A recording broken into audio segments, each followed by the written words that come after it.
तुम्हाला पण आज असाच प्रश्न पडला असेल ना की मी अशी रंगीबिरंगी साडी घालून का बसलेली आहे। आपल्या बिग बॉस मधूनच शिकले ना, ते कसे रंग बदलतात सगळेजण, त्यांच्याकडूनच आज रंग बदलायला शिकून घेतलं। म्हटलं चला आपण पण थोडेसे रंग बदलूया आपले। सो हाय हॅलो नमस्कार and welcome back to my new blog. आपण सध्या बघतच आहोत की बिग बॉसच्या घरामध्ये कसे सगळ्यांचे रंग बदललेले आहेत। सही पकडे हैं। कारण संडे दिवशीचा जो भाऊंचा धक्का होता त्याच्यानंतर जे काही शॉक एक एक लागलेले आहेत ते आपल्याला सगळ्यांनाच माहित आहेत।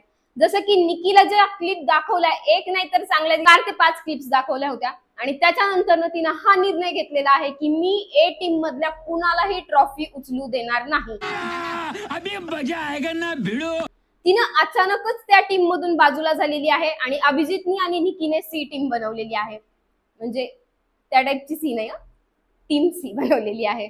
अरे कहना क्या चाहते हो? आणि घनश्यामला जो काही टास्क दिला होता त्याच्यानंतर त्यानं जी काही माती खाल्ली त्याच्यानंतर त्याची एवढी भारी इज्जत निघालेली आहे, त्याच्याबद्दल तर बोलण्यात मला काही इंटरेस्टच नाहीये, सोडा ते। पण मला या गोष्टीचा त्या दिवशी खूप आनंद झाला की ज्या लोकांना मी पर्सनली वोट केलेलं होतं ते लोक बिग बॉसच्या घराबाहेर गेले नाही। म्हणजेच आपली आर्या आणि अभिजित या दोघांना मी खूप वोट केले होते। मला असं झालं होतं की यार हे दोघं नाही जायला पाहिजे। खरं तर माझी इच्छा होती की वैभव घराच्या बाहेर जायला पाहिजे, बट ठीक आहे, इरिना जरी गेली तरी चांगलीच गोष्ट आहे। कारण कुणाची तरी चांगल्या एका महान व्यक्तीची घरामध्ये वाईल्ड कार्ड एंट्री होणं फार गरजेचं आहे असं मला वाटतं।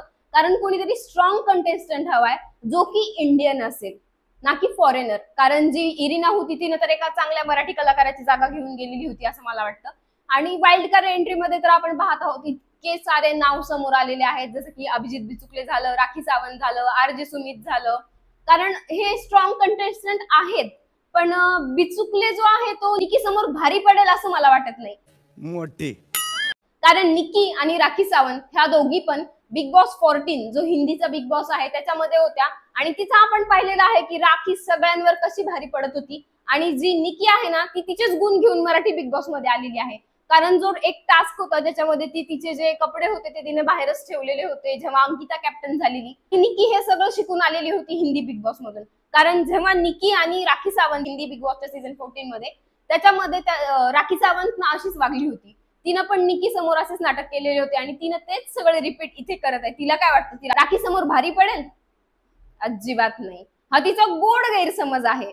खरं तर जेव्हा राखी सावंत जर वाईल्ड कार्ड एंट्री घेऊन आली ना तर निकीची काय घरातल्या सगळ्या लोकांची पुरेपूर वाट लागेल। चल चल चल चल गाडी स्टार्ट कर। कारण त्यामध्ये येतात टीम ए मधले अरबाज, वैभव, जान्हवी आणि निकी आणि तो गोटा पुढारी। कारण त्याचं तर काय घेणं देणंच नाही या घरात, नुसतं तो मध्ये मध्ये मध्ये मध्ये करत असतो। जेव्हा रितेश सरांनी त्याला बोलले होते की तू दिसत नाहीयेस म्हणून तुझ्यासाठी हा स्पेशल टास्क ठेवलेला होता, तिथेही त्याने माती खाल्लेली आहे, तर मला तर असं वाटतं की तो माती खायसाठीच घरात आलेला आहे। क्या बोला तूने? आणि काल बिग बॉसने जे सगळ्यांच्या 2-2 जोडी केलेल्या आहेत, ज्याच्यामध्ये अभिजित निकी एका याच्यामध्ये आहेत, त्यानंतर सूरज आणि जान्हवी एकामध्ये आहेत, म्हणजे सगळ्यांच्या प्रत्येकाच्या वेगळ्या वेगळ्या जोड्या केल्या। आणि विशेष म्हणजे अरबाज आणि आर्या या दोघांची जी जोडी बनवलेली आहे ती सगळ्यांवर भारी पडेल असं मला वाटतं। कारण आर्या आता खूप छान गेम खेळती, पण एक मूर्खपणा आर्या करती, ती टीम ए मध्ये परत जाती की काय असं मला वाटत आहे। म्हणजे तुम्हाला याबद्दल काय वाटतं? तुमच्या प्रतिक्रिया मला कमेंटद्वारे नक्की कळवा। आणि मला असं वाटत आहे की निकीचे जे गुण आहेत ते अभिजित मध्ये उतरायला लागलेले आहेत। कारण आधीच सगळेजण त्या दोघांना चिडवत होते, सगळ्यांना हा प्रश्न पडलेला आहे की अभिजित तर मॅरिड आहे आणि निकी सोबत त्याचं एक वेगळंच रिलेशन जुळत आहे। पण ते मला नाही असं वाटत की कुठलं चुकीचं रिलेशन असेल, ते एक मैत्रीचंच नातं आहे, परंतु ते वेगळ्याच विषयावरती चाललेलं आहे। कारण बिग बॉसनी जेव्हा त्या दोघांची जोडी बनवली तेव्हा सगळ्यांचं हेच म्हणणं होतं की यार जो बाहेर दिख रहा है वही अंदर हो रहा है म्हणून। आणि आपण काल पाहिलं की काल अभिजितला गाणं म्हणायला लावलं होतं की तुमच्या जोडीबद्दल काहीतरी गाणं म्हणा, तर तेव्हा अंकिता बोलली होती की तुझी माझी जोडी जमली ग। मला असं वाटलेलं की तेच गाणं अभिजित बोलेल, इथे तर वेगळंच गाणं अभिजित दादा गायलेले आहेत, ते म्हणजे हम दोनों दो प्रेमी दुनिया छोड़ चले।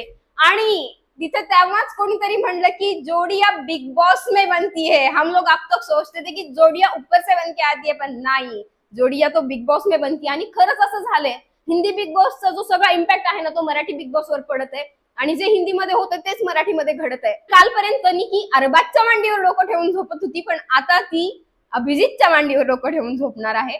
आणि सगळंच म्हणजे सगळंच जसे त्यांचे म्हटलं मी सुरुवातीला आल्याच की रंग बदललेले आहेत, खरंच हे सगळे रंग बदललेले आहेत त्यांचे. आणि कालचा जो टास्क होता ना की ते भूत वगैरे, मला तर खरंच इथे वाटलं की खरंच बिग बॉस स्क्रिप्टेड आहे.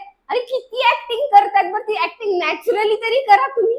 ते असं सरळ दिसून येत होतं की फेक फेक घाबरतात. Oh my God, हे काय झालं, हे अशी ऍक्टिंग कोण करतं? अरे तुम्ही तर आर्टिस्ट आहात ना, तुम्ही जर चांगले आर्टिस्ट आहात तर जरा चांगली ऍक्टिंग करा. फेक वाटायला नको समोरच्याला. याच्याहून तर 100% आम्हाला सगळ्यांना वाटत आहे की बिग बॉस हा स्क्रिप्टेडच आहे. आणि इथे नॉमिनेशनचा जो टास्क दिलेला होता काल बिग बॉसने, त्याच्यामध्ये ना त्या जान्हवीमुळे बिचाऱ्या सूरजचं मरण होतंय. कारण त्याचा काहीही दोष नसताना जान्हवीला बाहेर काढल्यामुळे, कारण ती जोडी बनलेली आहे जान्हवी आणि सूरज, त्यामुळे त्याला प्रत्येक वेळेस कदाचित नॉमिनेशन टास्क मध्ये तो जाईल असं मला वाटत आहे. आता बघूया या आठवड्यामध्ये काय होतंय, काय वेगळे चेंजेस येत आहेत, आणि वाईल्ड कार्डची जी एंट्री आहे ती आत्ता होतीये की नंतर होतीये याची तर उत्सुकता मला खूप लागलेली आहे. पण मला नाही वाटत, कारण हा 100 दिवसांचा शो आहे आणि आता फक्त 1 महिना झालेला आहे.